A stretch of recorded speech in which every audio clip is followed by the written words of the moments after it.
What's good, everybody? Time for a DL short.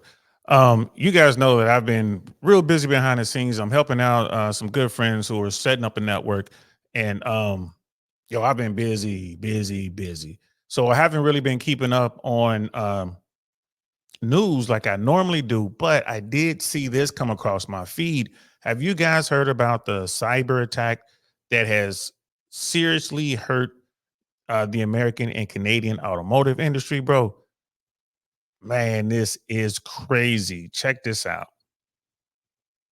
This morning, a nearly week old cyber outage is plaguing car dealerships across the US and Canada, many sharing their feelings about it online. It's been an absolute disaster for a lot of dealerships. If you need parts at a body shop to fix a car, guess what you can't get right now? Parts to fix a car. CDK Global, a major player in the auto sales industry, was hit by back-to-back cyber attacks last Wednesday, crippling business at roughly 15,000 auto dealerships. The company provides the software that handles a range of dealership functions. Significant. Yo, guys, this is serious. Like, this is for real.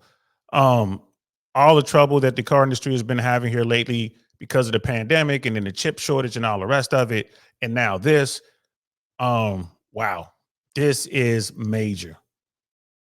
Because once again, these cyber criminals have managed to attack essentially a supply chain industry. Several major auto companies, including Ford, Stellantis, and GM, confirm the hack is not just disrupting car maintenance and repairs, it's left thousands of dealers unable to process appointments or complete sales transactions, some turning to pen and paper. For prospective car buyers, it may mean delays with no immediate end in sight.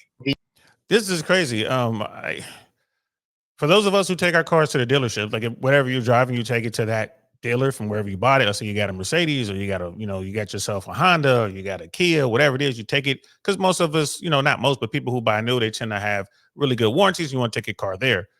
Well, imagine if their systems are down and they can't order parts. They can't fix your car. They can't sell your car because they can't connect to the banks, and they can't get the contracts done. They can't verify you. They can't check your credit scores. You see how this snowballs into this massive problem?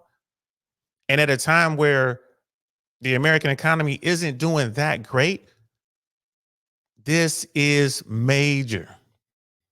These criminals know that if they're able to take down a software company like CDK, they take down the critical operations at these auto dealerships. And so by doing this, they figure the chances of getting paid are much larger. In a statement, CDK saying it promptly launched an investigation, adding, "We have begun the restoration process. It will take several days to complete." Earlier this year, a ransomware group disrupted payment and claims processing for United Health's Change Healthcare. It was reported they ultimately paid the ransom, about $22 million. Everyone needs to be vigilant, and people are fooled to giving up their information. And that is very, very dangerous. And that's what most likely happened here, and certainly happened with United Healthcare. Yo, these cyber criminals ain't no joke, bro. I mean, nerds are taking over for real, guys. I mean, bro, you want to talk about a smooth lick. You managed to hack someone's system, and you can hold their entire system hostage until they pay you. You name the price. They were saying United Healthcare was looking at what, 20 million or somewhere in that range. That's insane, bro. That's insane. And these hackers know how to go find the soft underbelly. They're not hitting, Raytheon. They're not hitting McDonnell Douglas. They're not hitting Boeing. They're probably trying, but I would imagine that those major corporations have some sort of government help, maybe from our military, to fight off these hackers. But you go down the chain and you find someone like this that, they make a lot of money. We can hold up their business and make them pay us in order to get their business back on track. Man, this is insane. Wow. You talk about a lick. You don't even need no weapons. You don't need no getaway driver. You ain't got to run in and take. Wow, this is crazy. As for the CDK cyber attacks, it's unclear at this point what, if any, consumer information has been compromised. Bloomberg is reporting the hackers are demanding tens of millions of dollars in ransom to restore operations, and that CDK intends to pay it, though discussions are subject to change. CDK has a problem, right? Like CDK has a problem, and they're gonna have to fix that problem. Wow. Wow. And I wonder what that has done to CDK's bottom line. I wonder how it's affected its, its stock price. I wonder. I'm pretty sure all that had come out in the wash. Apparently, this has been going on for a little over a week now. And there's a very popular YouTuber, Lucky Lopez is his name. He's in the car business, the automotive sales business. He's been a dealer. He's done all kinds of stuff. He's actually spoken on this. I just saw something today. And let's check out what brother Lucky Lopez has to say about all this. Again, this is a guy who's been in the business for ages. He's had multiple dealerships. I really like his content. You guys should go check him out, Lucky Lopez, on YouTube. So yeah, let's get into it. Let's see what brother Lucky has to say. What's going on, YouTube family? I have an absolutely insane video for you guys today. Today, we're going to be talking about why a majority of the dealerships across the United States have been shut down because of a cyber attack. And now the hacker group out of Eastern Europe is asking for $8 to $10 million ransom before they turn their software back on. Now, I'm sure you've seen this all over the news. People are literally losing their minds. They can't buy their cars. They can't sell their cars. They can't do any service. They can't order parts. All these things are ran by one particular software, which is called CDK. And a lot of our software systems in the automotive business tend to be an all-in-one system. Now, this is a great thing because it makes it simplistic. It's all in one spot. But the downfall is once one thing goes down, they all go down. And then now we're in major trouble. And that's what brings us to today's story. Now, CDK was originally hacked on June 19th. The hackers got in and was able to take over the software. They shut everything down, hoping that this would get rid of everybody. They winded up turning it back on, and then they had a second cyber attack where they basically took control of everything and locked them out of it. So it seems like the hackers did their research. They knew exactly who they were hunting. They knew the best way to set them up, and they executed. And it sounds like they did it flawlessly. Man, I wonder if the government is involved. I would imagine that the NSA is probably involved. When you're dealing with hackers, you have no idea where they are on the planet. They could be right next door, or they could be in Zimbabwe. You don't know. And really good hackers, these guys, I think some of the best hackers are out of Russia right now. I don't know much about that world, but I do remember about 10 years ago reading about Russian cyber attack groups that were hitting banks. They were hitting ATMs. They were, moving people's money around. But who knows, man? That was a long time ago. I'm pretty sure that world is constantly changing. It's probably very fluid with new talent coming in, talent being bad guys, and figuring out how to hack and which companies to hack. It's crazy. Now, what can CDK do? They're being forced to pay $8 to $10 million. Now, they're not letting this out and basically saying that they're paying the ransom, but they have no other choice because there are hundreds of thousands of dollars every single day going to the wayside. And I hate to say it, there's so much money at risk. They will not let this be figured out by the government or some state entity. They're probably just going to pay. Now, with this coming is going to come with a lot of good things and a lot of bad things. Now, first, like I said, our automotive software is literally 10 years behind just about every other technology. Most typical softwares seem to be broken up in different fragments or compartmentalized in different areas, where our software is kind of all in one. So the best way I could explain it is imagine 3 rooms back to back to back. And the only way you can get through one room is to go through, open up the door to get to the next room. Now, all those things are broken off in their own individual sections. So if a hacker gets in, they can shut one door and the rest of the system works. So if they would have got in through the service side, you could still do sales, you could still do parts, and figure out those problems on the service end. But unfortunately, once they got in, they were able to take over everything and they shut it down. So now that's insane, bro. You see what Brother Lucky was saying about how the automotive industry is behind on the tech side. And this is exactly what these hackers would be looking for, right? You want to look for the soft targets. right? Now, again, I'm not a hacker, but I was trained by the United States military in the ways of war. If I get a choice to hit a hard target or a soft target, I will much rather take that soft target. It's going to increase my likelihood of being successful. I'm not going to have, at least on paper, in theory, I'm not going to have as high a casualty rate hitting a soft target. I'm going to be able to get in, get out, achieve my objectives and complete that mission. And that's what you want, as opposed to going to hit the hardest target. I mean, who would you rather hit? Would you rather hit the Boy Scout troop, or would you rather hit SEAL Team 6? Right? Okay. Most people are going to say, yeah, you know what? We're going to try these scouts out. So that's what these cyber hackers are doing. They're going out there, they're finding the soft targets, they're getting into the systems and they're probing. Then they come up with a plan, they choose a day, and then they hit. I don't know if you guys ever seen the TV show Mr. Robot. It's on Amazon Prime. The whole TV show is about a hacker and hacking and a hacking group and all that kind of stuff. Now, again, of course, it's been Hollywooded up and all that kind of stuff. And I think this was out 2019 or something like that. So when it came out, I know a lot of people talked about it back then. It was, it was Hollywooded up, but the basic theory is there. You kind of see, oh, this is what hackers do, and this is how they do it, and this is how phishing works, and this is how they probe, and this is how they get your passwords, and right, and this is how they go after corporations. This is crazy. Let's continue.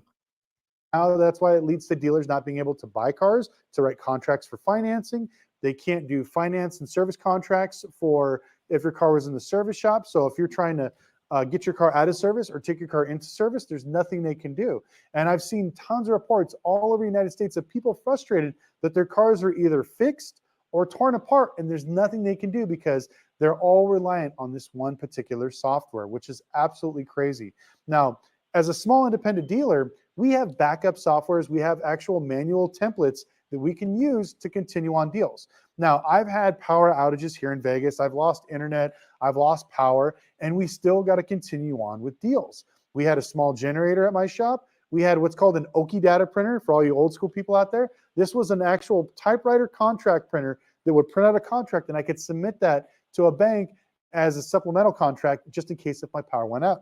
I even had a little stencil for my temp tags so I can print these things out and send them out.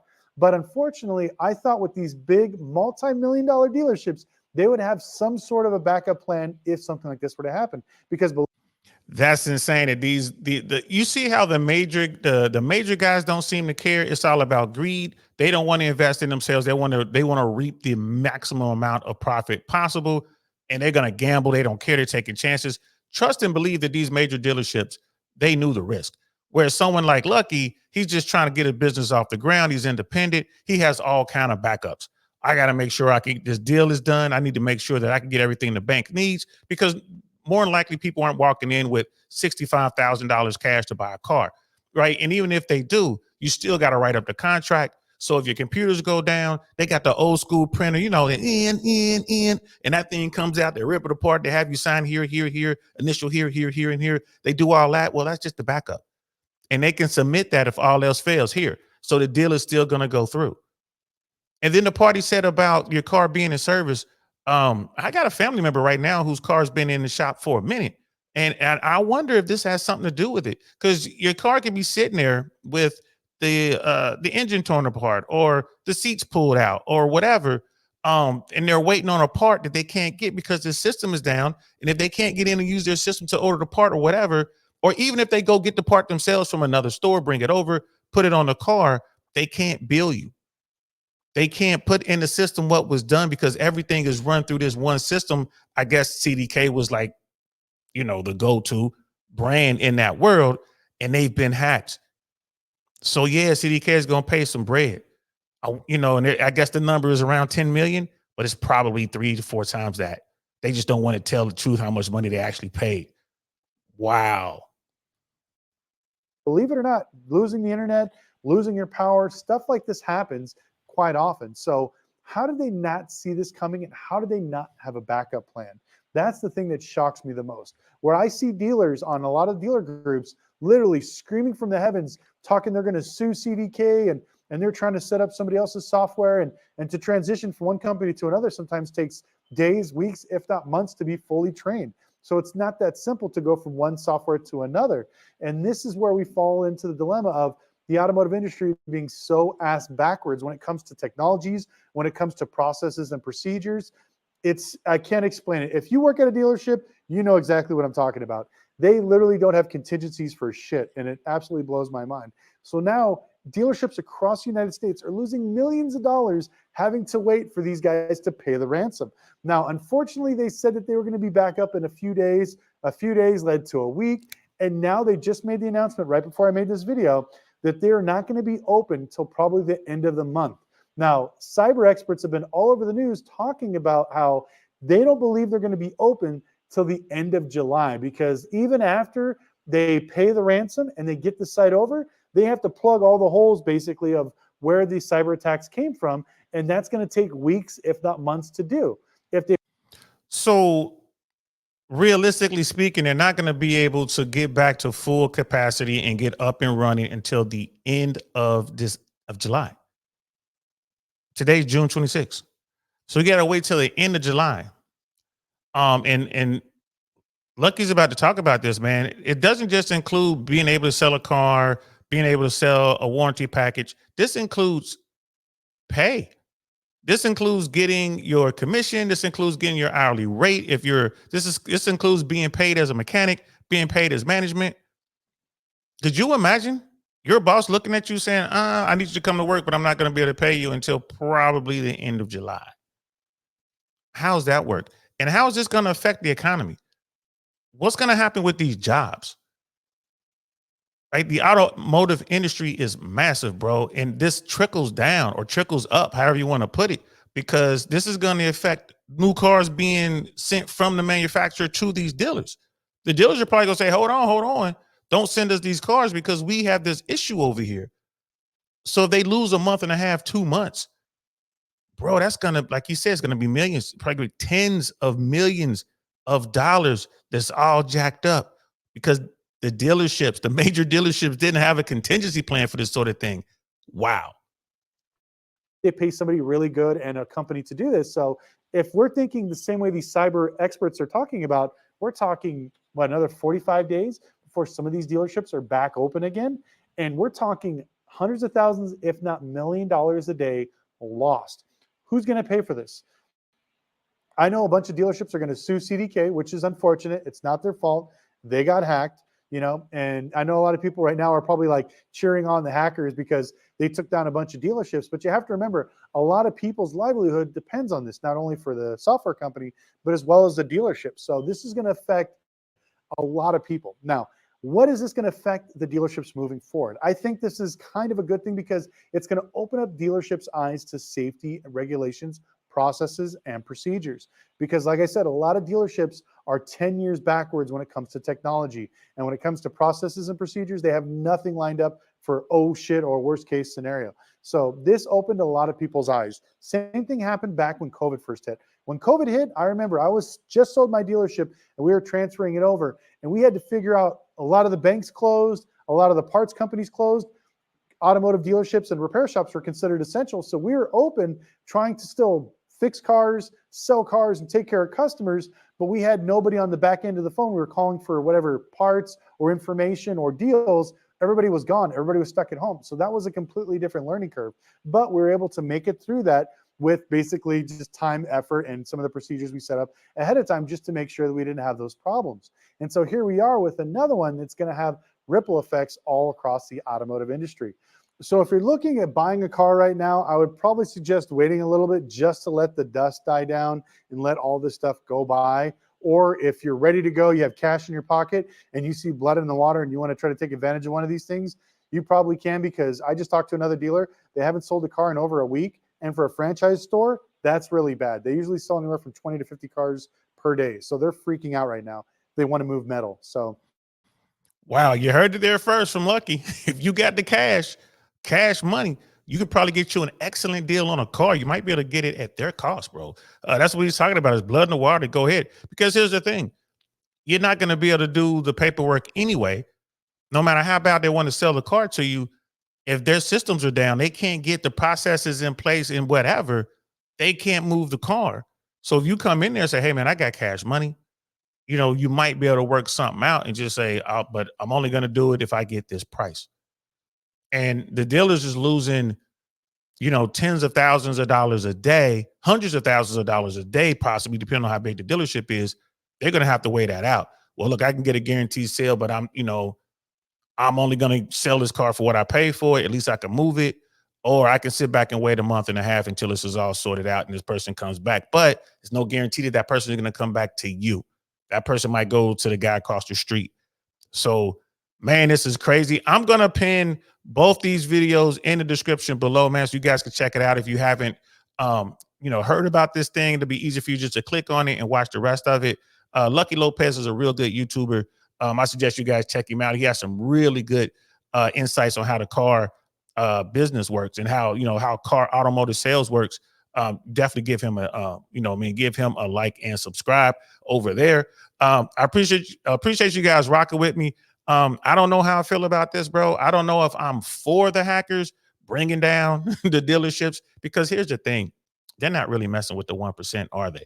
You know what I mean? They're messing with guys who got money, but they're not messing with the, you know, this ain't going to affect Elon Musk. This isn't going to affect the big money, right? The Bezos of the world. And it's going to hurt those average everyday folks who just out here trying to work for a living. Now they can't get paid because of this hack and because of the delays and getting the systems up to speed. So I don't know how I feel about it. It looks like they're going to get paid tens of millions of dollars in ransom money. So, I mean, that's a lick. That is a lick. And you ain't got to run into a bank. You ain't got to put a mask on. You ain't got to grab one of those things and, you know what I'm saying, tell people to everybody get down. But people are still going to get hurt on this, man. So I'm kind of conflicted. I feel bad for those people affected who are just average, everyday working folks who just trying to make a living. And I don't feel bad, however, for the dealerships who were dumb enough to not have contingencies. I hope they learn their lesson. But I mean, as always, when stuff like this happen, who hurts the most is the people at the bottom. All right. So that's it. I got to go, man. Just wanted to throw that out there. For those who are wondering, when am I going to do another live? I am going to do one as soon as I can. I am not kidding, guys. I am really bogged down during the daytime with this project that we're working on. I'm real excited. I'm real happy I'm working on it, but it takes up the vast majority of my time. But I am going to try to get a live in there. I even have the thumbnail done. I know what the topic is. I just haven't been able to put aside 2 or 3 hours so I can sit down and actually do the live and interact. But I appreciate you guys, you know what I'm saying, hanging in there with me, looking out for a brother and checking on me. I really do. I'm going to see y'all later. I'm DL Saint. Peace.